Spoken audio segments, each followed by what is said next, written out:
إليكم التشكيل الأقوى لمواجهة الجزائر في ربع نهائي كأس إفريقيا للمنتخبات أقل من 17 سنة. في حراسة المرمى الحارس طه بن غوزيل أكاديمية محمد السادس، عبد الحميد أيت بودلال أكاديمية محمد السادس، إسماعيل البختي رقم 19 لاعب الجيش الملكي،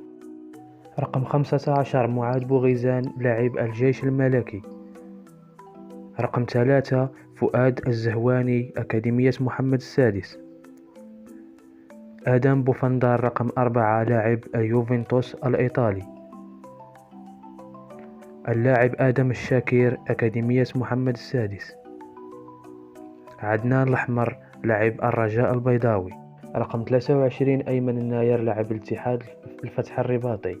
لاعب عبد الحميد المعالي لاعب اتحاد طنجة، واللاعب زكريا العلاوي لاعب المغرب الفاسي.